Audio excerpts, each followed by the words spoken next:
بسم اللہ الرحمن الرحیم۔ دروس البلاغہ کا سبق نمبر ہے 26۔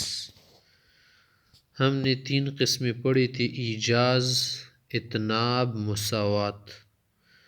ایجاز کی قسم بیان ہو گئی، یہاں سے مصنف رحمہ اللہ باغے اتناب کی جو قسمیں ہیں وہ ذکر کر رہے ہیں۔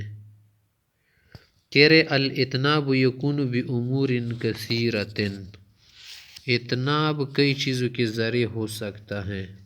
اگر آپ کسی بات کو لمبا بنانا چاہتے ہیں، بات کو طول دینا چاہتے ہیں، تو اس کے لیے ہمارے پاس کئی طریقے ہیں۔ منہا ذکر الخاص بعد العام۔ کسی بات کو طول دینا اس طور پر ہوتا ہے کہ آپ نے ایک عام بات تو ذکر کر دی نا، عام بات کے بعد پھر کیا کرے، دوبارہ آپ خاص بات ذکر کر دی، یہ بھی کیا ہو گئی، بات لمبی ہو گئی نا۔ ورنہ ویسے تو آپ نے کہا تھا وہ سبق پڑھا کرو، خصوصاً عربی جو ہے اس پر زیادہ توجہ دو۔ تو عربی بھی سبق میں آتی ہے نا، کیونکہ ہم یہاں پر جو چیزیں پڑھ رہے اس میں ہم عربی بھی پڑھ رہے، منطق بھی پڑھ رہے، فلسفہ بھی پڑھ رہے، علم البیان، علم البدیع، علم البلاغت سب پڑھ رہے ہیں۔ اس نے جب کہا کہ سبق پڑھا کرو خصوصاً عربی، معنی یہ ہے کہ عربی پر اس لیے توجہ دو کہ سب اسباق عربی میں ہے نا، صحیح سمجھ آ گئی تو سبق آسان ہو جائیں گے۔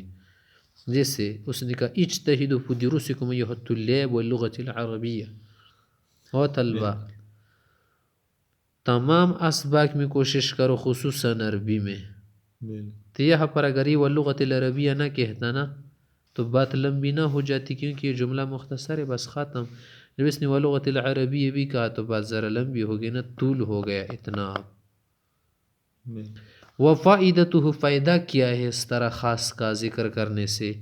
یہ فائدہ ہے کہ التنبیہ علی فضل الخاص، کہ جو خاص اسپیشل سے ذکر کر رہے اس کی فضیلت، خصوصیت، افضلیت، راجح ہونا بتاتا ہے۔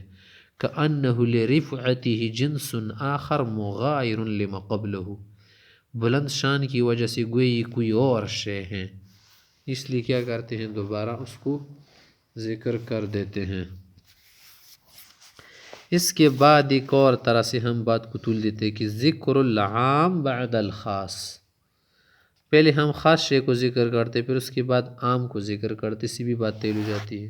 جیسے قول تعالی رب اغفر لی ولوالدی، نوح علیہ السلام نے کہا کہ اللہ میری مغفرت فرما، والدین کی مغفرت فرما۔ خاص بات ہے نا، دل کی اپنے متعلق دعا کرے اور والدین کو۔ پھر کہا وَلِمَنْ دَخَلَ بَيْتِيَ مُؤْمِنًا وَلِلْمُؤْمِنِينَ وَالْمُؤْمِنَاتِ، جو میرے گھر میں آئے اور ساتھ ساتھ تمام مسلمان مومن مرد اور عورتوں کی بھی کیا کر دی، مغفرت فرما، عفو فرما۔ تو دیکھیے یہاں پر کیا ہے، خصوصیت کے بعد عمومیت کو ذکر کیا۔ تیسرے نمبر پر یہ ہے کہ الایضاح بعد الابہام۔ کبھی کبھی کیا کرتے ہیں، ہم کسی شے کو مبہم ذکر کرتے ہیں، پھر ابہام کے بعد ہم کیا کرتے، اس کی تشریح کرتے، ایضاح، وضاحت کرتے۔ امدکم بما تعلمون، اللہ نے تمہاری مدد فرمائی ان چیزوں کے ذریعے جو تم جانتے ہو۔ مبہم یار کون سی چیز ہے؟ امدکم بانعام وبنین، جانور وغیرہ دیے، بچے، اولاد، بچے دیے، یہ کیا ہو گئی، وضاحت ہو گئی۔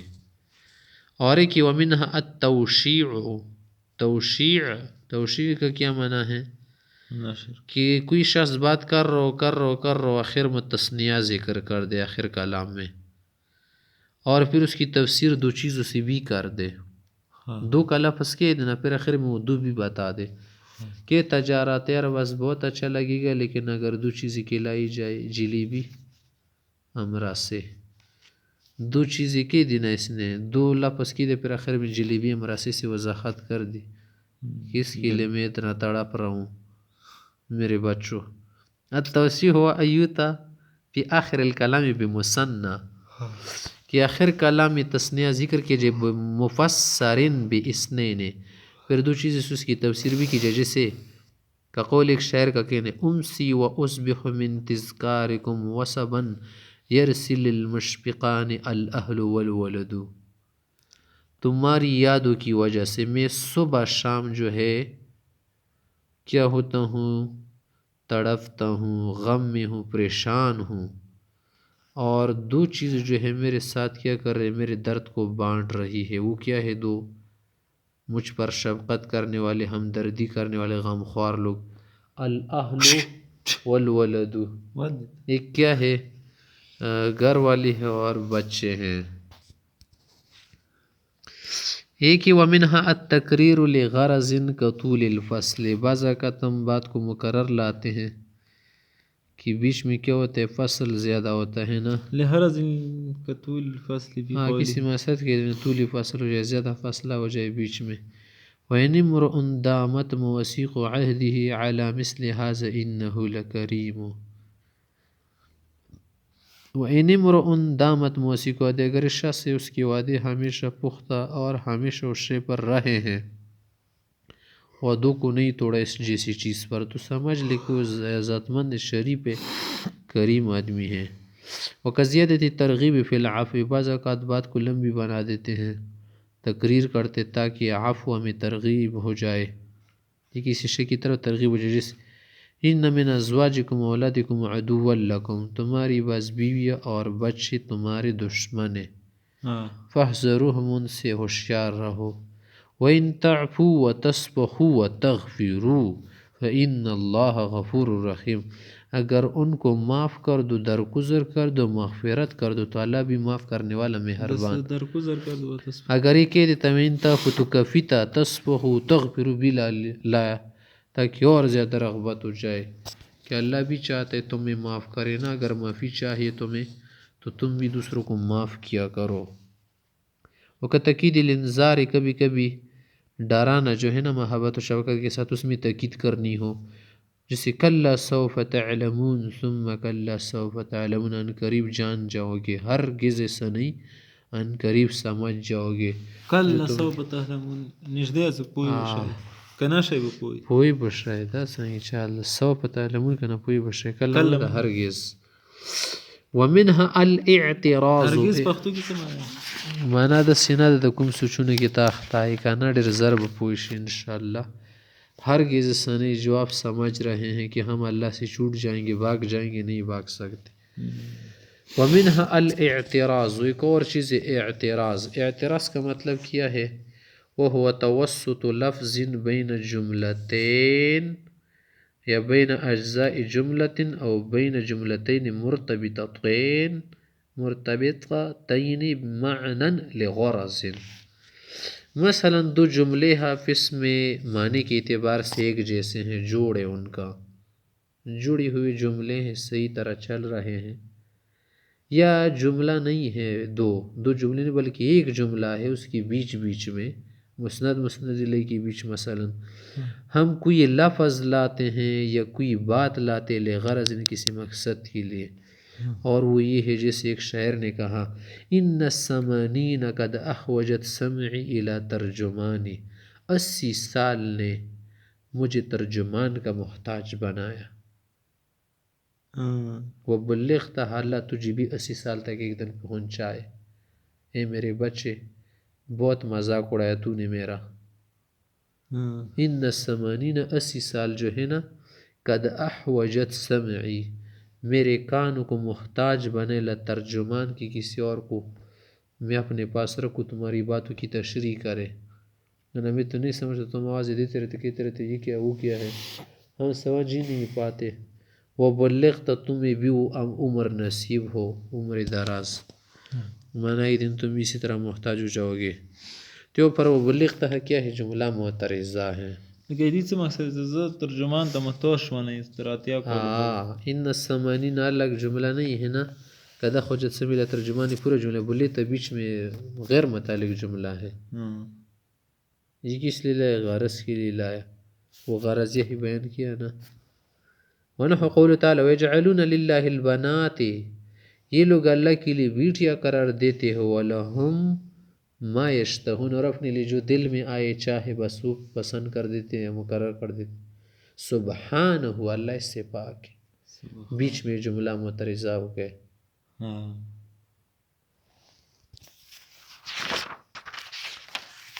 آگے ہے اتناب کے متعلق ہم یہ بھی کرتے ہیں کہ بعض اوقات ایغال کرتے ہیں۔ ایغال کا کیا معنی ہے؟ بات کو دور تک پہنچانا۔ او غل یغل ایغال، غلغلہ مچانا، کیا معنی؟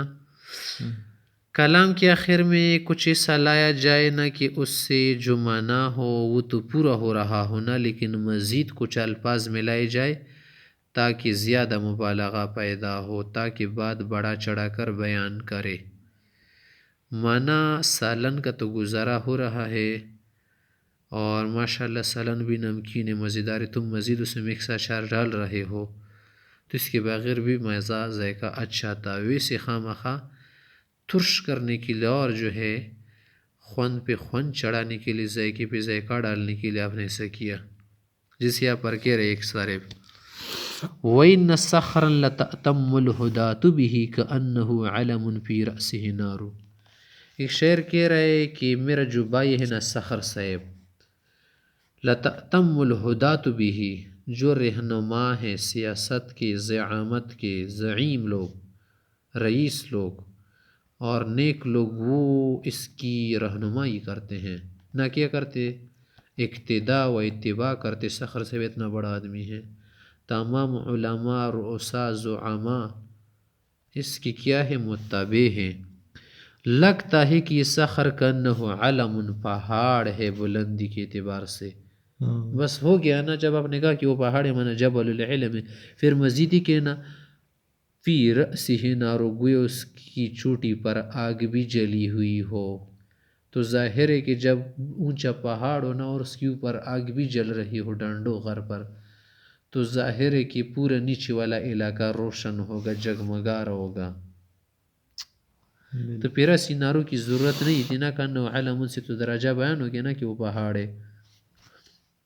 الایغال و ختم الکلام بما یفید غرضا، کہ کلام کے آخر میں کچھ ایسا لانا کہ ایک مقصد کا فائدہ دے دے، اگرچہ یتم المعنی بدونہ ہی، اس کے بغیر بھی معنی پورا ہو رہا تھا۔ کل مبالغاتی اسی مبالغی کی جیسے شاعر نے کہا۔ ایک اور جو تطویل ہم کرتے اتنا، خانسہ ایک خاتون ہے، شاعرہ ہے، وہ اپنے بھائی کی صفت کر رہی۔ التزیل، تزیل ذیل دامن کو کہتے ہیں نا، مراد کیا ہے؟ ایک جملے کے بعد دوسرا جملہ لانا جو اس معنی پر مشتمل ہو، کو پہلے معنی کے لیے کیا بن جائے؟ تاکید بن جائے۔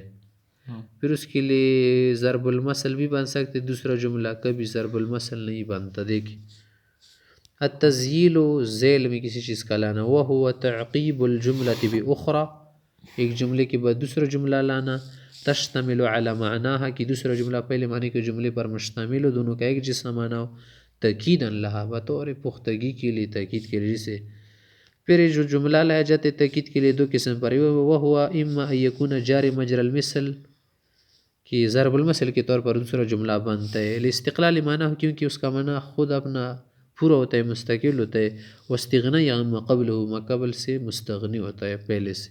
قول تعالیٰ جیسے اللہ نے فرمایا جاء الحق، حق تو آگے، وزہق الباطل، باطل پیٹ پیر کر بھاگ گیا، ستیاناس ہو گیا اس کا۔ پھر مزید کہ ان الباطل کان زہوقا، باطل کے تو پاؤں نہیں ٹکتے، باطل تو خرابی ہو جاتا ہے۔ ان الباطل کان زہوقا پہلے جملے کے لیے تاکید ہے، مگر کیا ہے اس کا معنی اس سے ذرا الگ، اس میں مزید کچھ بات بیان کرنی ہے، اور یہ جملہ اس کو محتاج نہیں ہے، اس کو محتاج نہیں۔ وَإِمَّا يَكُونَ غَيْرَ جَارٍ مَجْرَى الْمِثْلِ، یا ضرب المثل کے طور پر جاری نہیں ہوتے، لغت مثلی عما قبل، ما قبل سے مستغنی نہیں ہوتا، بلکہ اس کی طرف محتاج ہوتا ہے، دونوں جملے ایک دوسرے کو کیا کر رہے؟ کمک دے رہا ہوتے ہیں۔ قول تعالیٰ ذَلِكَ جَزَيْنَاهُمْ بِمَا كَفَرُوا، ان کو ہم نے بدلے کے طور پر دیکھے وہ کفر کر رہے تھے، وَهَلْ نُجَازِي إِلَّا الْكَفُورَ، اور ہم تو کافروں کو ایسے ہی بدلہ دیا کرتے ہیں۔ تو یہ جملہ اس سے الگ نہیں ہے، کیونکہ کافروں کی بات کی دی، پھر سزا بھی بیان کر دی۔ آگے مزید ومنها الاحتراس، احتراس کا کیا معنی ہے؟ کہ کلام کے اندر کچھ ایسا موجود تھا کہ جس سے وہم ہو رہا تھا، غلط بات کا وہمیہ ہو رہا تھا، اس نے کچھ ایسا لفظ یا جملہ کہہ دیا کہ اس سے اس کلام کے اندر جو وہم تھا اس کا دفعیہ کر دیا، اس خیال کو کیا کر دیا؟ دفع کر دیا، ختم کر دیا۔ جیسے وہ یہ تبھی کلام کے اندر کچھ ایسا لایا جائے یوہم خلاف المقصود، جیسے مقصود کی خلاف بات بن رہی ہو، بما یدفعہ ایسا کچھ لایا جائے کہ وہ ہم دفع کرے. ایک شاعر اپنی محبوب کو دعا دے رہے فسقا دیارہ کی بھی پڑھ سکتے دیارہ کا بھی پڑھ سکتے ہو کہ اللہ تمہارے علاقے کو برسا دے بارش دے دے صوب الربیع فسقا پلا دے دیارہ کی تمہارے علاقے کو صوب الربیع موسم بہار کی بارش اللہ برسا دے تمہارے علاقے پر. ودیمتن اور ایسا مینا مفعول رسی کنا ساکا کنا صوبو صوبا یرشکا اللہ تا پٹور کی رو بس صحیح دا. ودیمتن اور مینا مینا منع نے چھوٹی سی کیا قطرے بارش کیا مسلادار بارش نہیں بلکہ عام بارش. تہمی تو کیا کر دے تمہارا علاقہ سرسبز و شاداب کر دے. یہاں پر غیر مفسد ہے کا لفظ بیچ میں لایا کیونکہ اگر یہ لفظ آپ نہیں لگا تو مطلب اللہ تمہارے علاقے پر اتنی زیادہ بارش برسا دے نا موسم بہار کی اور مینے کہ اس سے تمہارا علاقہ غرقاب ہو جائے غرق ہو جائے سارا. اس نے غیر مفسد حق لائے اللہ تمہارے علاقے کو بارش وغیرہ خوب جو ہے کر دے اور مینا بھی تاکہ علاقہ سرسبز دے اللہ خرابی سے بچا دے کہ غرق نہ ہو. غیر مفسد اس لفظ سے وہ ہم دور کر دیا جو بد دعا کا بن رہا تھا. شاید یہ بد دعا دے رہا تھا تمہارے علاقے پر زیادہ بارش ہو. فسقا دیارہ کی صوب الربیع ودیمت تہمی غیر مفسد غیر مفسد ہے یہ جملہ بیچ میں لا تاکہ یہ خیال دفع ہو جائے. ومنہا تکمیل بعض اوقات کسی بات کو پوری کرنے کے لیے کیا کرتے ہم کچھ لاتے ہو یہ تو بفضلۃ تزید المعنی حسنا بفضلۃ بھی پڑھ سکتے کہ کلام کے اندر کچھ زائد لفظ وغیرہ لایا جائے جس سے معنی کے اندر حسن بڑھ جائے. جیسے وَيُطْعِمُونَ الطَّعَامَ عَلَى حُبِّهِ یہ مومن لوگ ہوتے ہیں نا جو مسکینوں کو کھانا کھلاتے باوجود کہ خود ان کو کھانے کا شوق ہوتا ہے. عَلَى حُبِّهِ ان کو بھی اچھی لگتی کہ پکی ہوئی مرغی کھائے مگر مسکین کو کھلا رہے اسی وقت میں تو کیا ہو گیا عَلَى حُبِّهِ سے اس کا حسن اور بڑھ گیا. ای مع حُبِّهِ وَذَلِكَ أَبْلَغُ فِي الْكَرَمِ یہ تو زیادہ سخاوت کی بات ہے کہ خود شوق ہو رہا ہے پھر بھی دوسرے کو کھلائے. اگر شوق نہ ہو رہا تو اس میں کون سی بڑی بات ہے وہ تو کیا کر رہے غیر شوق کیا کر رہے.